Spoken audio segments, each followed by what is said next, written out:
नमस्कार, मैं स्वामी जगन्नाथ मिश्र आज आपको विषय हिंदी काव्य खंड का कक्षा 11 के बच्चों के लिए है।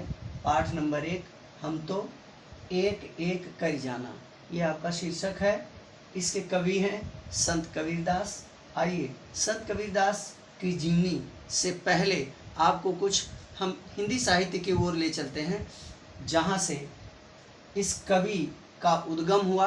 इसके बाद हम पाठ पर चले आते हैं। सबसे पहले हिंदी काव्य साहित्य की ओर चलते हैं, इसके बाद आपको अपने कवि की ओर ले चलते हैं और इनकी रचनाओं के ऊपर आपको उसकी व्याख्या कराते हैं।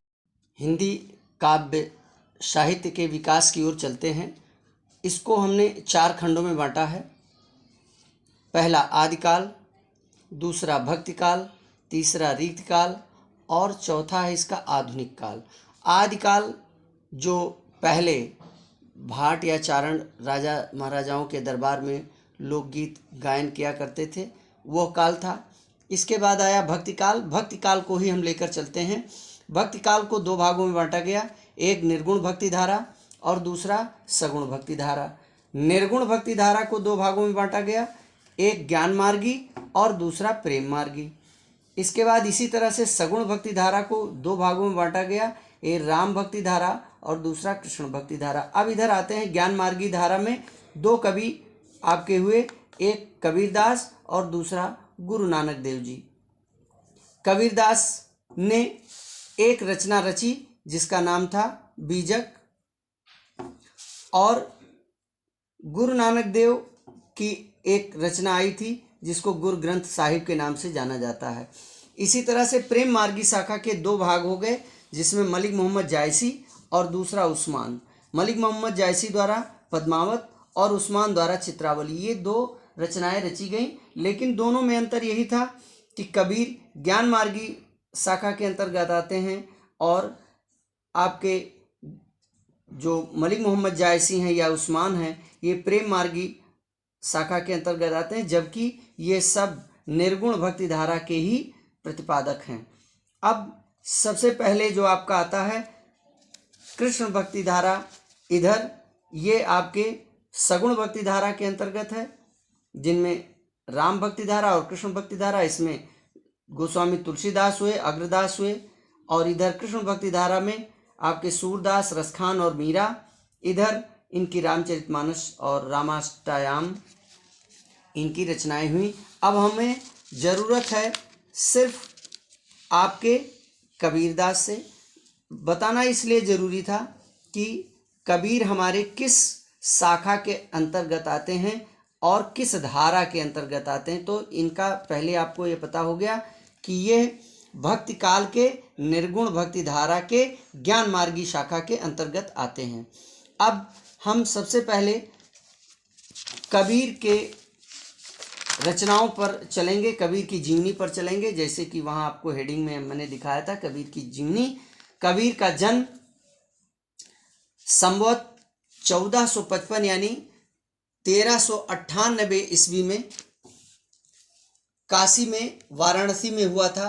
ऐसी मान्यता है और ऐसा कहा जाता है कि इनका जन्म एक विधवा ब्राह्मणी के गर्भ से हुआ था, लेकिन उसने अपनी लोक लज्जा के कारण इन्हें एक लहर तारा नामक तालाब के किनारे छोड़कर चली गई थी। वहाँ से गुजरते हुए 2 जुलाहे दंपत्ति, नीरू और नीमा नामक 2 जुलाहे दंपत्ति उस बालक को रोते हुए देखे, उठा लाए और उनका पालन पोषण किया। इसलिए माता में विधवा ब्राह्मणी लिखा जाता है, बताया जाता है, पर इनके पालनकर्ता जो माता पिता थे वो थे नीरू और नीमा। इसके बाद इनका विवाह हुआ। इनकी पत्नी का नाम था लोई। इनके 2 संतान हुए जिनका नाम कमाल और कमाली। इनके गुरु रामानंद जी थे, जिनसे इन्होंने गुरु शिक्षा ली। इसके बाद इन्होंने आगे चल करके जब इनके संतान हो गए तब ये ईश्वर भक्ति में लग गए और ब्रह्म के भक्ति में लग गए और अपने मन के बातों को, अंतरंग बातों को लोगों तक पहुंचाने लगे। और उनके 2 शिष्य थे, उन शिष्यों ने इनकी वाणी को लिखना प्रारंभ किया जो कि आगे चल करके बीजक के नाम से प्रसिद्ध हुआ। और बीजक 3 खंडों में विभाजित हो गया। एक हुआ साखी, दूसरा हुआ शबद और तीसरा हुआ रमैनी। साखी का मतलब है साक्षी अर्थात प्रत्यक्षदर्शी। इसमें कबीर ने ईश्वर से साक्षात्कार किया है, ईश्वर को तमाम रूपों में माना है। भाषा इनकी सदुक्कड़ी है, पंचमेल खिचड़ी है, क्योंकि इन्होंने व्याकरण को ध्यान में नहीं रखा। इनके भाषा में व्याकरण का कोई महत्व नहीं रहा, चूंकि पढ़े लिखे थे नहीं। मसी कागज छुयो नहीं, कलम गयो नहीं हाथ। ऐसा कहा जाता है कि कबीर ने स्कूल का मुंह ही नहीं देखा, कभी ये स्कूल गए ही नहीं, इसलिए इन्हें व्याकरणिक ज्ञान नहीं था। लेकिन इनके अंतर्मन से जो बातें निकलती थीं वे लिखते थे, उनके जो शिष्य लिखते चले गए, और इसीलिए भाषाओं पर इनका कोई विशेष पकड़ नहीं हुआ। जो जहाँ गए जिस तरह की भाषा थी उस तरह की रचना कर दिया, इसलिए इनकी भाषा सदुक्कड़ी भाषा या पंचमेल खिचड़ी के भाषा के नाम से जाना जाता है। कबीर की मृत्यु के विषय में बताया जाता है कि इनका मृत्यु आपके बस्ती जिले के पास मगहर में संवत 1575 यानी ईस्वी सन 1518 ईस्वी में हुआ था, ऐसा माना जाता है, जो हमारे पास लेख मौजूद हैं। अब हम चलते हैं अपने पाठ की ओर। आपका जो पहला पाठ है वो शबद से लिया गया, जबकि मैंने आपको साखी, शबद और रमैनी बताया था। शबद से लिया गया है, ये पद है आपका, और इसका पहला पद जो कबीर ने रचित किया इस पाठ में आपके, वो जो रखा गया है वो है पहली लाइन, हम तो एक एक करी जाना, दो कहे तिन्हों को दो जग, जिन नाहिन पहचाना, एक ही पवन एक ही पानी, एक ही ज्योति समाना, एक ही खाके गढ़े सब भांडे, एक ही कुहारा साना, जैसे बाढ़ी काष्ठ ही काटे, अगिन न काटे कोई, सब घट अंतर तू ही व्यापय, धरे स्वरूप सोई, माया देख के जगत भुलाना, काहे रे नर गरबाना, निर्भय भया कछु नहीं व्यापे, कहे कबीर दीवाना। ये आपकी पूरी पंक्ति है। इसके अर्थ और इसकी व्याख्या पर चलते हैं। संदर्भ के रूप में आते हैं। ये आपका जो प्रस्तुत काव्य खंड है, ये आपकी जो पाठ्य पुस्तक आरोह भाग 1 का पाठ है, उसके पाठ से हम तो एक एक कर जाना, यही शीर्षक है आपके पाठ का, यहाँ से अवतरित है। और ऐसी मान्यता है कि ये जो आपके सामने आया है, ये जयदेव सिंह और वासुदेव सिंह द्वारा संकलित और संपादित अंश कबीर वाङ्मय खंड 2 के शब्द से लिया गया है। अब इसकी व्याख्या पर चलते हैं। हम तो एक एक कर जाना। कबीर कहते हैं कि उन्होंने जान लिया है कि ईश्वर एक है, उन्होंने ईश्वर के अद्वैत रूप को पहचान लिया है। जो लोग उस परम तत्व के आत्मा परमात्मा यानी जीव ब्रह्म आदि अलग अलग अस्तित्वों को मानते हैं, उन्हें वास्तव में परमात्मा के मर्म को नहीं जाना। को कहे तिन्हों को दो जग, जिन नाहिन पहचाना। जो ईश्वर को 2 रूपों में मानते हैं वो शायद ईश्वर को नहीं पहचान पाए, वास्तव में परमात्मा के मर्म को वो नहीं समझ पाए और ना ही समझा। ऐसे लोगों के लिए यह संसार नरक के समान है, दोजक के समान है। एक ही पवन एक ही पानी एक ही ज्योत समाना। कवि यानी कबीरदास जी कहते हैं कि ईश्वर की अद्वैत प्रमाण देते हुए कहते हैं कि संसार में एक जैसी हवा बहती है, एक ही पवन एक ही पानी और एक जैसा पानी है, तथा एक ही ज्योति समाना, एक ही प्रकाश सब में समाया हुआ है। एक ही खाके गढ़े सब भांडे, भांड का मतलब होता है बर्तन, और कुहारा माने कुम्हार। कुम्हार भी एक ही तरह की मिट्टी से सारे बर्तन बनाता है, चाहे उसका आकार बड़ा हो छोटा हो, अलग अलग तरह का हो, भिन्न भिन्न हो, उसी प्रकार से ईश्वर ने सभी को एक ही प्रकार की मिट्टी से तैयार किया है। सबके अंदर रक्त बहता है, मांस है, हड्डियां हैं, लेकिन सबके आकार और प्रकार अलग अलग हैं, एक जैसे नहीं हैं।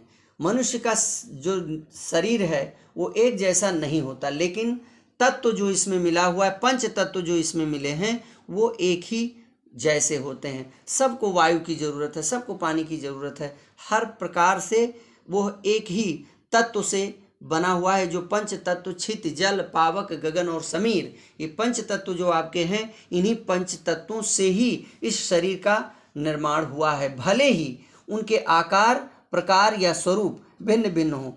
कबीर आगे कहते हैं कि सब घट अंतर तू ही, और जैसे बाढ़ी काष्ठ ही काटे, अगिन न काटे कोई। कबीर कहते हैं कि जैसे बढ़ई लकड़ी को काट सकता है, काष्ठ को काट सकता है, लेकिन लकड़ी के अंदर यानी काठ के अंदर जो आग है, जिसके जलाने पर आग उत्पन्न होती है, उस आग को कोई नहीं काट सकता है, जिसमें अग्नि निहित। इसी प्रकार मनुष्य का शरीर भी नश्वर है, लेकिन उसके अंदर जो आत्मा है वो नश्वर है, उसे कोई नहीं नष्ट कर सकता, उसे कोई नहीं काट सकता। परमात्मा सभी प्रकार की आत्माओं में समाया हुआ है। परमात्मा के कारण ही आत्मा अनश्वर है, आत्मा अमर एवं अकाट्य है। हे परमात्मा, सभी प्राणियों में तू ही व्याप्त है और तू ही भिन्न भिन्न रूप धारण करके सब में समाया हुआ है। फिर आगे कहते हैं, सब घट अंतर तू ही व्यापय धरे स्वरूप सोई। सब घट के अंदर तू ही व्याप्त है और भिन्न भिन्न रूपों में तू समाया। माया देख के जगत भुलाना, काहे रे नर गर्वाना। कबीर कहते हैं कि हे मनुष्य, संसार में माया जाल में तू फंसा हुआ है, इस माया जाल के प्रलोभन से तू जकड़ा हुआ है। हे मनुष्य, तू इस झूठी माया पर क्यों गर्व करता है? तुम्हें किसी बात पर गर्व नहीं करना चाहिए, ये झूठा घमंड होगा। और निर्भय भया कछु नहीं व्यापय, कहे कबीर दीवाना। कबीर दीवाना अपने आप को बताते हैं, कहते हैं तुम्हें किस बात का गर्व है, किस बात पर गर्व करते हो? तुम्हें गर्व नहीं करना चाहिए, ये झूठा घमंड है। अंत में प्रभु के प्रेम में मिल जाओ। जो मनुष्य इस माया के भ्रम से मुक्त हो जाता है वही निर्भय हो जाता है। निर्भय भया कछु नहीं व्यापे, जिसे किसी प्रकार की माया नहीं व्याप्त होती है वही निर्भय हो गया। उन्हें किसी प्रकार का कोई भय नहीं सताता। यही कारण है कि कबीर भी अब निर्भय हो गए हैं। अब उन्हें किसी प्रकार का कोई भ्रम नहीं रह गया है, उन्हें किसी प्रकार का कोई डर नहीं रह गया है। क्यों? क्योंकि उनके हृदय में अब प्रभु का वास हो गया है। उनका हृदय प्रभु की दीवानगी में पूरी तरह से व्याप्त हो गया है। इसलिए अब उन्हें किसी प्रकार का कोई डर नहीं रह गया। एक बार फिर से इस व्याख्या को तेजी के साथ आपको फिर से बता रहे हैं। हम तो एक एक कर जाना, कोई कहे तिन्हों को दो जग, जिन नाहिन पहचाना। एक ही पवन एक ही पानी, एक ही ज्योत समाना। एक ही खाक गढ़े सब भांडे, एक ही कुहारा साना। जैसे बाढ़ी काष्ठ ही काटे, अगिन न काटे कोई। सब घट अंतर तू ही व्यापय धरे स्वरूप सोई। माया देख के जगत भुलाना, काहिर नर गर्वाना। निर्भय भया कछु नहीं व्यापय, कहे कबीर दीवाना। कबीर कहते हैं, व्याख्या की ओर लौटते हैं। कबीर कहते हैं कि उन्होंने ईश्वर को जान लिया है, ईश्वर को पहचान लिया है, उन्होंने ईश्वर के अद्वैत रूप को पहचान लिया है। जो लोग उस परम तत्व के आत्मा और परमात्मा यानी ब्रह्म जीव आदि अलग अलग अस्तित्वों को मानते हैं, उन्होंने वास्तव में ईश्वर को पहचान लिया है। कबीर आगे कहते हैं कि ईश्वर की अद्वैतता का प्रमाण देते हुए कहते हैं कि संसार में एक जैसी हवा बहती, एक जैसा पानी है, एक ही प्रकाश सब में समाया हुआ है। एक ही कुम्हार ने एक ही प्रकार की मिट्टी को व्याप्त करके मिला करके इस शरीर का निर्माण किया है। जिस प्रकार से कुम्हार मिट्टी से, एक ही प्रकार की मिट्टी से भिन्न भिन्न प्रकार के बर्तन को तैयार करता है, ईश्वर ने भी एक ही प्रकार की मिट्टी से संसार के सभी प्राणियों का निर्माण किया है और सब में एक ही प्रकार के तत्व समाये हुए हैं, भले ही उनके आकार, प्रकार या स्वरूप भिन्न भिन्न हो। आगे कबीर कहते हैं कि एक ही जो शरीर बना हुआ है, जिस प्रकार से यह शरीर है, यह शरीर तो नश्वर है, लेकिन इसके अंदर बैठी हुई आत्मा अनश्वर है, ये नष्ट नहीं होती है।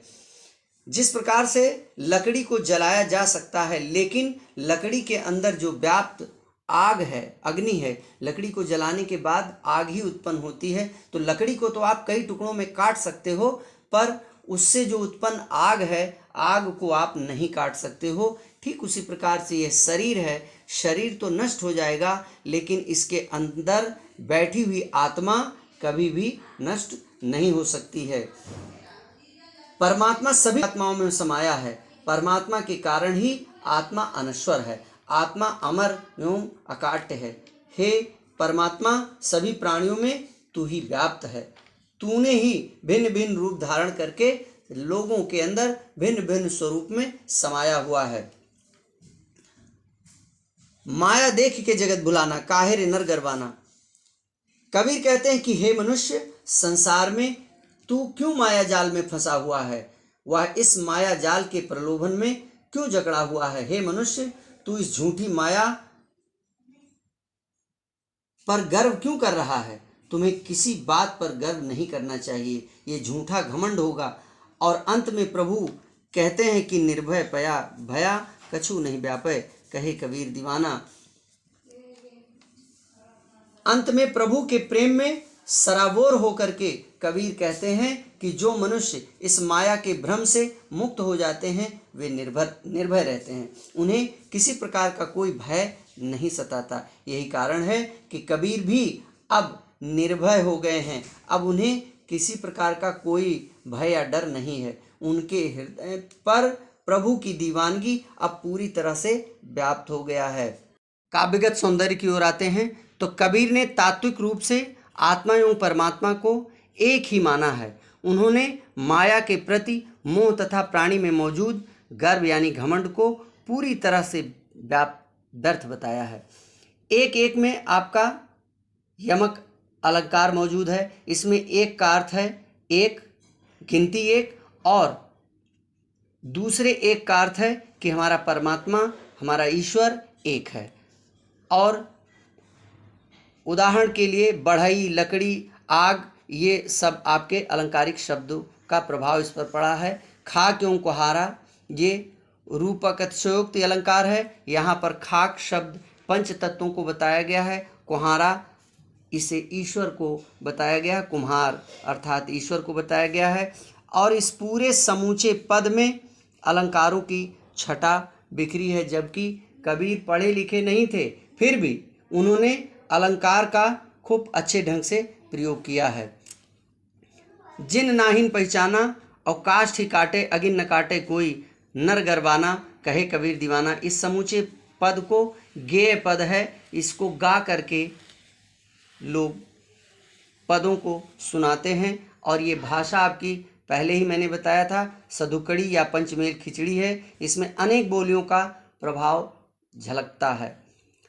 प्रस्तुत पद में संबोधन शैली के कारण अत्यंत सजीवता आ गई है। इस पूरे पद में कबीर ने संबोधन किया है। पूरे कबीर ने संबोधित ही किया है, मनुष्य को संबोधित किया है कि हे मनुष्य, अपने जीवन को बनाना चाहता है तो बना ले, माया जाल से थोड़ा बाहर निकल। अब मैं ये आपकी व्याख्या है, इसको आप लोग स्क्रीनशॉट इसका ले लीजिएगा। ये आपका पूरा अर्थ है।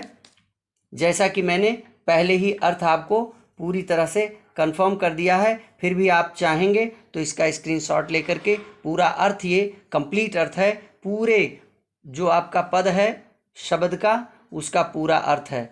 और ये आज आपका एक पाठ का पहला पद, इसमें 3 पद हैं, तीनों पदों में से पहला पद आपके समक्ष रखा गया है।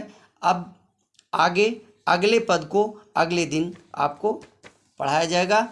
मुख्य रूप से आपसे एक ही बात कहना है कि जितनी संभावना हो सके, आप लोग घरों में बैठे हैं, इस समय कोरोना विस्तृत रूप से फैलता ही जा रहा है, घटने का नाम नहीं ले रहा है, और विद्यालय कब खुले इसकी अवधि अभी भी निश्चित नहीं हो पा रही है। इसलिए आप लोग घरों में रहते हैं तो अपने पढ़ाई पर भी ध्यान दिया करिए, थोड़ा बहुत समय ज़रूर निकालिए। हिंदी विषय को इतना कमज़ोर न समझिए, हिंदी विषय पर भी अपना ध्यान रखें और थोड़ा समय निकाल करके इसको ज़रूर पढ़ें, समझें और जानें।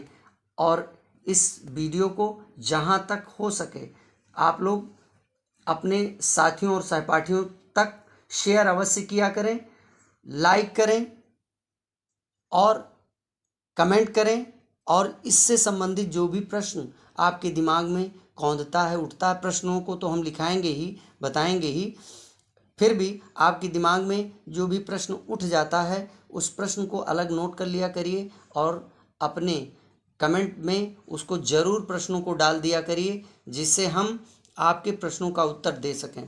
प्रगति पथ चैनल को सब्सक्राइब अवश्य करें, बेल आइकन दबाएं और अपने साथियों सहपाठियों के साथ इसे शेयर अवश्य करें। धन्यवाद।